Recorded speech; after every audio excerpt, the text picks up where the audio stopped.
What happens to a man's brain when he views a woman in a bikini?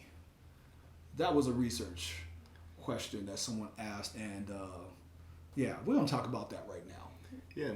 Normally, how I would find that out is I would ask a bunch of guys what they think, and I would write it down, and I'd code it. Qualitative and say, this measures. is what it is. Qualitative measures. Yes. But Completely valid scientific. completely method. valid. Yes. But even more impressive is that a group of folks had decided to measure the brain scans of men as they see women in bikinis. And what they found was that the portion of the brain that lights up is the portion that's associated with using tools, right? Which really translates into this sort of self-gratification. This is what this is for me type of thing. Women are objects. And that's the ultimate conclusion of the project, which is that men physically view women as objects. And this sort of it certainly adds credibility and evidence to what folks have been saying for a long time about women being objectified. Yeah. But it also, now that we see it here as biological, that sort of complicates it. And you were talking about that earlier. Yeah, you know what? This really to me presents a real kink in the machinery, or it actually presents like two sides of an equation that we really need to work through as a society. Is that if this is biological, if this is what we need to figure out is whether we can socialize ourselves out of it, or whether this is something that's just locked in and we cannot do anything about this. There's certain things in our genetic code, our instincts and whatnot that I'm not going to say that we can't change it, but it's like it would be very hard to change it. We would have to be purposeful in how we try to change things.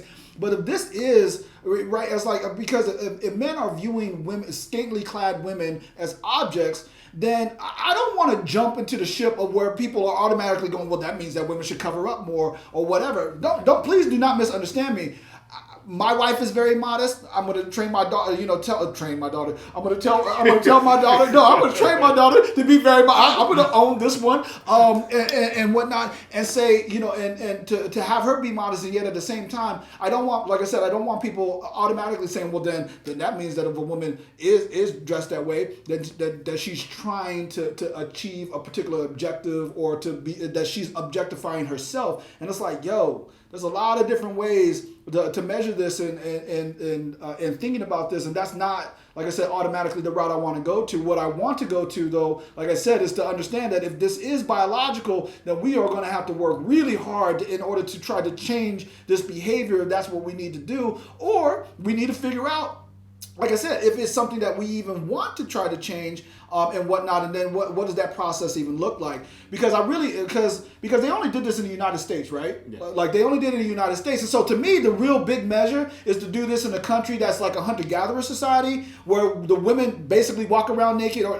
because I don't even think the French Riviera would even do it, like topless women and whatnot. I mean, like, straight up, that women, not only because even in the French Riviera, the women are probably not using their bodies the way that their breasts as actual like breastfeeding and stuff like that. Men aren't exposed to bikinis quite differently, right? Yeah. Even for men who wear, so it's still a bikini, even if it's the bikini part of it too, and that's one of the questions for me. I agree with you, but I kind of go to a different part, which is this a new socialization? Has this happened within the past 100 years, 50 years, 60 years in the rise of the bikini in the United States and in that culture?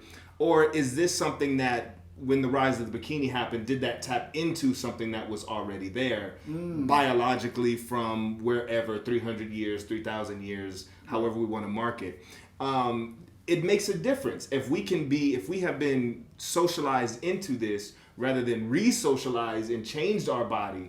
If that's the case, then we can then change it again, right? And then we need to look to different types of media, different types of conversations, so we can stop that and then change the biological makeup, right? Pavlov's dogs. We are aware that socialization can change our bodies and who we are and what we do. So can we do that, or is this something that's extremely locked in? Because we know there are biological differences. Even as sociologists, we know there are biological differences. And when we talk about sex, we know that those biological differences can play out quite differently. Absolutely. Either way, it is no excuse that whether our brains fire up for tools that we actually treat and behave and engage with as men, engage with women as females as tools. Yeah.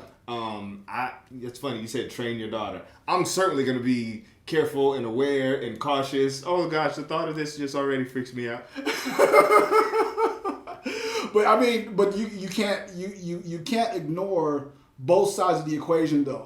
Like I said, I don't want to rush into one side of the equation, but please also don't, understand. I hate saying it quite like this, but it's like, understand, women, that this is what happens, and we as men, we as men and we as a society, we need to all deal with this, because this is either socialized or genetic or however this goes, but we need to really work this one out. And so while we're working that out, I don't even know what the middle understand, is. Men, it is not an excuse. It's definitely not an excuse. You come at my daughter or my wife like that. I don't care what side of your brain fires. I got some fire for now. That's funny.